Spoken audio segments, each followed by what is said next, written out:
মিয়ানমারের বর্তমান রাখাইন রাজ্যটি যুগের পর যুগ ধরে ছিল বাংলাদেশেরই অংশ। প্রাকৃতিক সম্পদ এবং ইতিহাস ঐতিহ্যে সমৃদ্ধ এই অঞ্চল একটা সময় পরিচিত ছিল আরাকান নামে, আর ঐতিহাসিকভাবে আরাকান ছিল চট্টগ্রাম ও পার্বত্য চট্টগ্রামের সাথে সংযুক্ত একটি ভূখণ্ড। বার্মিজদের বসবাসের কয়েকশো বছর আগে থেকেই আরাকানে মুসলিমরা বসবাস করতেন। ইতিহাস বলছে যে সর্বমোট 16 জন মুসলিম রাজা একসময় স্বাধীন এই ভূখণ্ডকে শাসন করেছেন। প্রাচীনকালে এই অঞ্চলটি ছিল মুসলিম সভ্যতা ও সংস্কৃতির এক গুরুত্বপূর্ণ অংশ।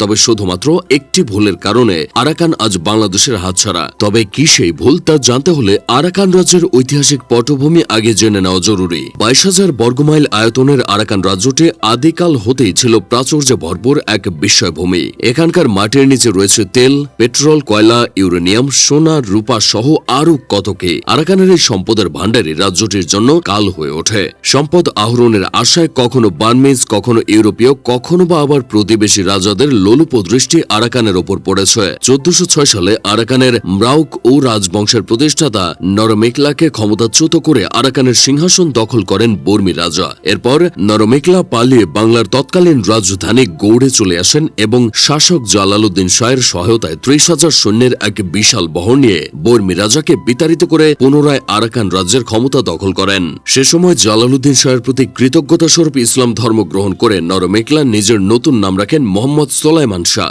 এরপর তার বংশ আনুমানিক 100 বছর সেখানে শাসন চালিয়েছে। এ সময় আরাকান রাজ্যে মুসলিম ব্যবসায়ী, বুদ্ধিজীবী, কবি ও শিল্পীদের পৃষ্ঠপোষকতা ব্যাপক হারে বৃদ্ধি পায়। বৌদ্ধ রাজারা সে সময় ফার্সি উপাধি গ্রহণ করতেন এবং রাজ্যটির স্থানীয় মুদ্রায় উৎকীর্ণ করা হতো কালেমা তাইবা। এরই মাঝে 7ম শতাব্দীতে বঙ্গোপসাগরের ডুবে যাওয়া একটি জাহাজের নাবিকেরা প্রাণ বাঁচাতে আরাকানে এসে আশ্রয় নেয়। সে সময় তারা বলেন, আল্লাহর রহমতে বেঁচে গিয়েছে। সেই রহম শব্দটি হতেই পরবর্তীতে উদ্ভব হয় রোহিঙ্গা জাতির। পরবর্তীতে চাটগাইয়া, রাখাইন, আরাকান, বার্মা, বাঙালি, ভারতীয়, মধ্যপ্রাচ্য, মধ্য এশিয়া ও দক্ষিণ পূর্ব এশিয়ার মানুষের সংমিশ্রণে এই জাতি পূর্ণাঙ্গ জাতি হিসেবে আত্মপ্রকাশ করে। 1660 সালে আরাকানের রাজা চন্দ্রস্য ধর্মা কর্তৃক মোগল রাজপুত্র শাহ সুজাকে হত্যার মধ্য দিয়ে স্বাধীন আরাকানের পতনকাল শুরু হয়। এরপর বর্মীর রাজা বোধাপোয়া সশস্ত্র আক্রমণের মাধ্যমে আরাকানের স্বাধীনতা হরণ করে রাজ্যটিকে তৎকালীন বার্মা বা বর্তমান মিয়ানমারের অন্তর্ভুক্ত করেন। পরবর্তীতে সিনপিয়ার বাহিনী আরাকানের স্বাধীনতা পুনরুদ্ধারের জন্য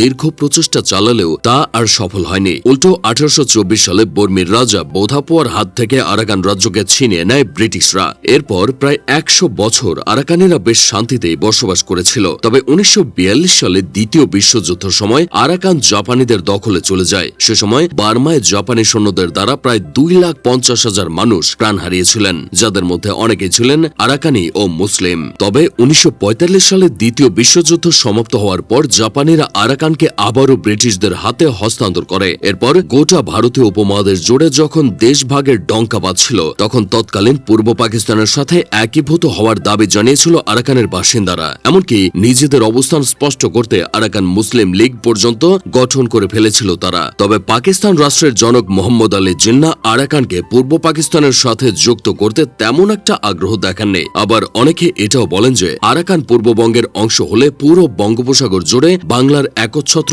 আধিপত্য সৃষ্টি হতো, যা পশ্চিম পাকিস্তানের জন্য সমীহের কারণ হয়ে দাঁড়াতো। দিন শেষে 1947-এর দেশভাগের সময় জিন্নাহর সেই ঐতিহাসিক ভুল সিদ্ধান্তের কারণে বাংলাদেশের অংশ হতে চেয়েও আজ মিয়ানমারের অধীনে শোষিত হচ্ছে আরাকান। প্রাকৃতিক সম্পদে সমৃদ্ধ রাজ্যটি যদি ভবিষ্যতে কোনোদিন এই বাংলার অংশ হয়, তাহলে তা হবে জঘন্য এক ঐতিহাসিক ভুলের সর্বোত্তম সমাধান।